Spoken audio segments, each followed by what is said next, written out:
భారతదేశంలోనే లేదు. సుభిక్షంగా చేస్తున్నారంట. అసలు ఇప్పుడు కనీసం ఒక 80 పథకాలు ఇచ్చింటాడు. పేద 80 పైన ఇచ్చిండు. జగన్ ఏమి ఇచ్చిండు? 30 ఇచ్చింది. సూపర్ 6 కదా చెప్పింది. 6 కాకుండా 80 చేసిండు. అంటే ఇంకా 74 పెంచాడు పథకాలు.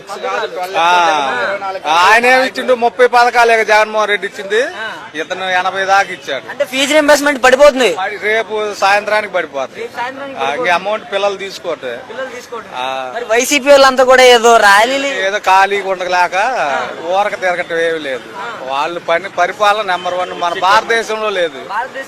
మిరగాయలు కూడా 40,000 దాకా అమ్ముతాయి. ఎక్కడండి రైతులు అంతా ముత్తుకుంటున్నారు అసలు. అమ్ముకోవటం తెలియక ఆడికి పోయే చంద్రబాబు గారి పేరు చెబితే 40,000. చెట్టు కాదు, నేను అమ్మా మొన్న 80 క్వింటాల దాకా. ఎందుకు అమ్మారు? 42,000 కాడికి. జనం కూడా ఇప్పుడు మాకు ఆటోలతో పని లేదు. ఫ్రీ బస్సులు రావడం, కాయలు కోసిపోవటం.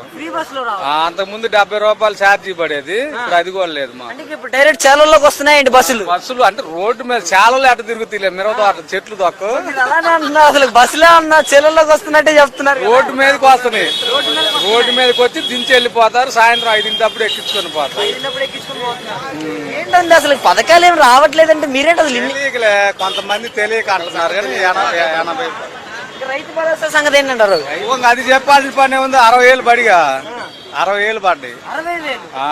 జగనే ఇచ్చిండు 13,000, అప్పుడు 2,000, అప్పుడు 2,000. ఇతను డైరెక్ట్ గా 60,000 కొట్టిండు. చెప్పిందే 20,000. 60,000 ఎలా ఇస్తారండి రైతు భరోసా? రైతులు ఇబ్బంది పడుతున్నారని కొట్టాలే. రైతు ప్రభుత్వం కదా కూటమి అంటే, అందుకోసం అని 60,000 కొట్టారు. సెట్ అయిపోయింది చంద్రబాబు నాయుడు గారు వచ్చిన తర్వాత. ఇంకా 60 సంవత్సరాలు అతనే ఉంటాడు. 60 సంవత్సరాలు దగ్గర 80 సంవత్సరాలకు 140 సంవత్సరాలేగా పెచ్చే బతుకుతాడు. బతకట్లేదు కదండి ఈ రోజుల్లో. ఆయన వరకు ఉంటుంది. ఆయన వరకు ఉంటుంది. ఎవరికైనా 100 లోపే గానీ అదేం లేదు. ఆయన ఒక విజనరీతో ఉంటారు. 60 సంవత్సరాలు ముఖ్యమంత్రి చేస్తారు. 60 సంవత్సరాలు మళ్ళా ఉంటాడు. ఆయనే ఉంటాడు. మేమేదో ఖాళీ లాగా 18 సంవత్సరాలు నిండిన వాళ్ళకి 1,500 అన్నారు కదా, దాని సంగతి ఏంటి? 1,500 ఎందుకు ఆయన 15,000 కాడికి ఎత్తే 15,000 కాడికి. ఎంతమంది పిల్లలు ఉంటే అంతమందికి ఎత్తారు. ఇప్పుడు కూడా కనమాటండి వాళ్ళకి కూడా వేయటానికి. ఆడపిల్ల కంటే మళ్ళా 15,000. ఇంకా జనం ఆ పని మీద పడ్డారు.